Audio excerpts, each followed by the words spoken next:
What's up, YouTube? This is Too Raw for TV. All right, there's something I want to say and get out of the way because I said something in a recent video that I think I need to clarify.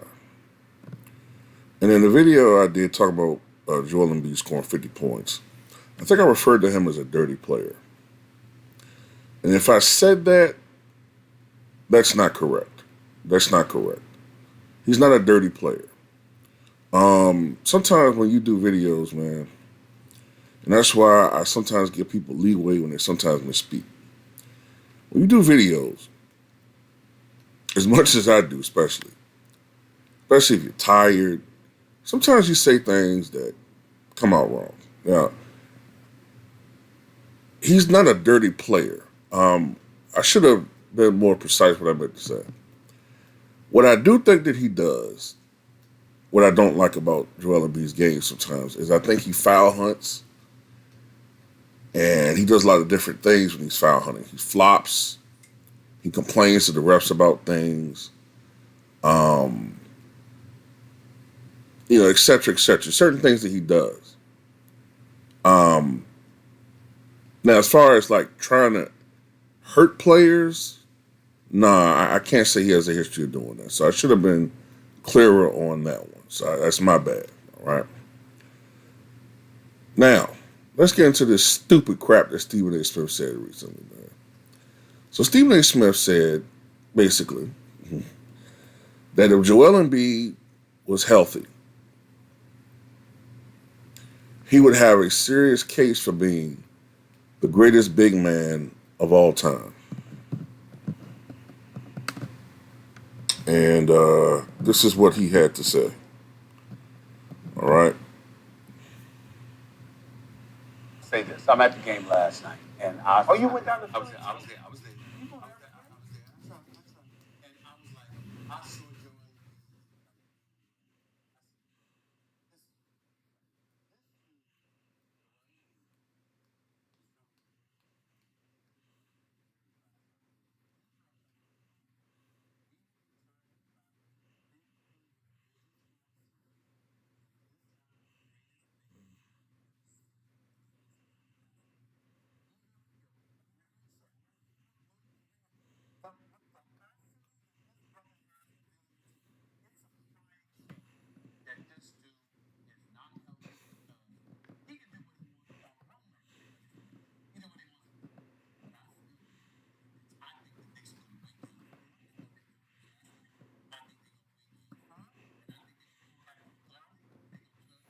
That's enough. That's what annoys me about people, man. So, Joel Embiid, because of his ability to score at a higher level, right? Primarily, that's what he's talking about. And I know he means also being able to score from mid-range and outside. I get all that, right?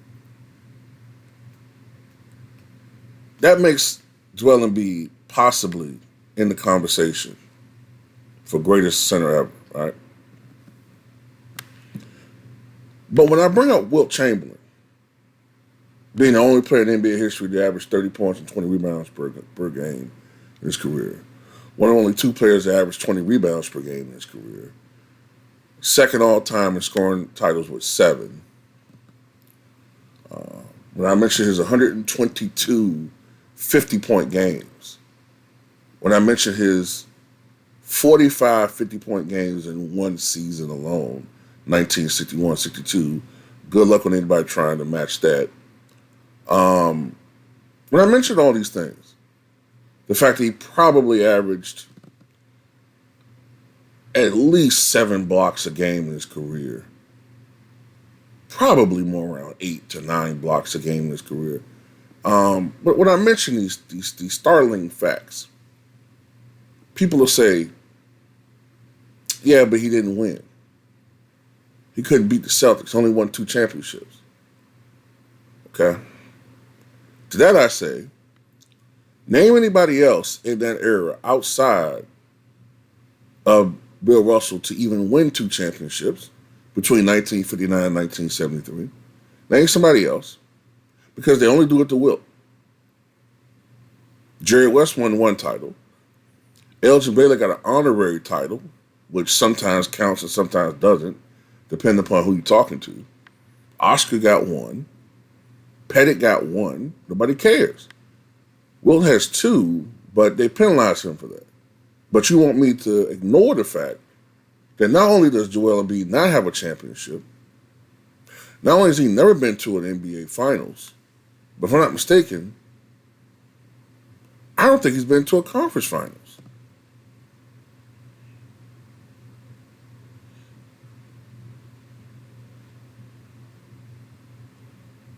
So we're supposed to ignore this. We're supposed to ignore that his teams have been upsetted by the likes over the years of the 2021 Atlanta Hawks.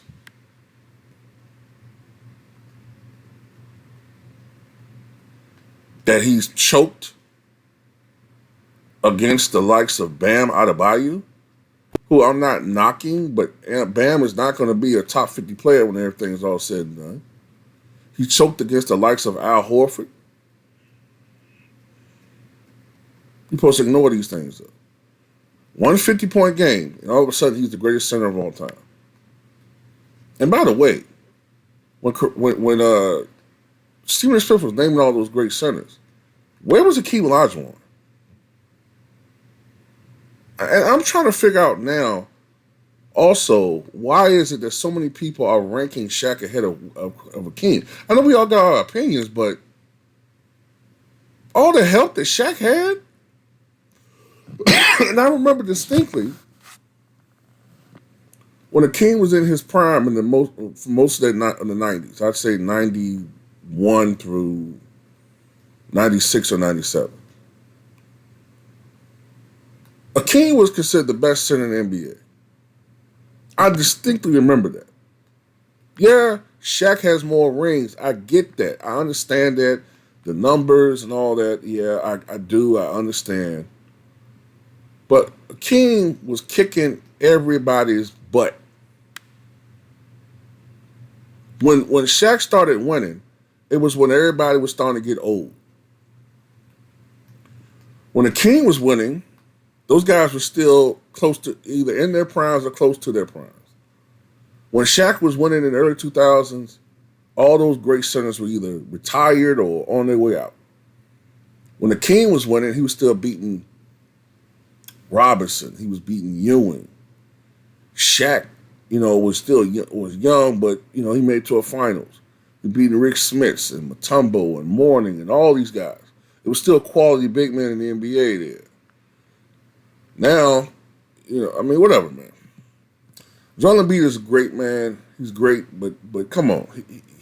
He's on the verge of losing to the Knicks. And it's getting to a point where, look, for many years, we blame Ben Simmons, right? Ben Simmons isn't there anymore. Hadn't been there for a while. Can't blame James Harden anymore. You got Tyrese Maxey. You got Tobias Harris, even though he on and off, though. But you got him. You got Kelly Oubre. You got help on this team.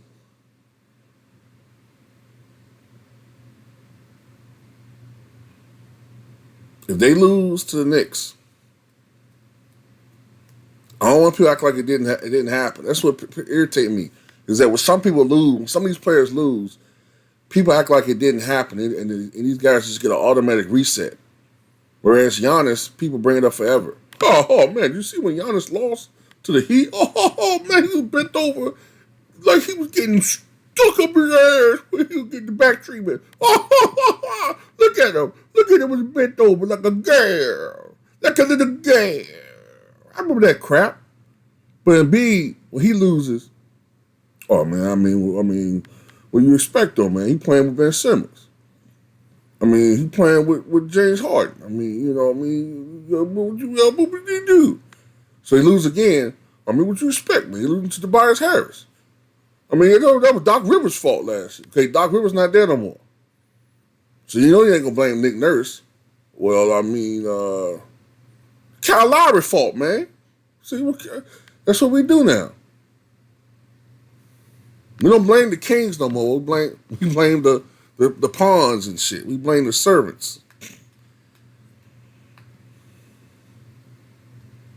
Sire, your kingdom is falling. What do you expect? This isn't my fault. I'm the king. Yes, I dictate policy, absolute, but you can't blame me. You have to blame, the royal food taster. It's his fault. What did I do, sire? Well, you should have informed me. But, sire, I'm a simpleton. Well, it's your fault. And if it's not your fault, then it's the royal ass wiper. You should have informed me. But, sir, all I do is wipe your ass. Well, you should have guided me to more pertinent and more precise decision making. It's your fault. Off with their heads. Sir, no. Silence!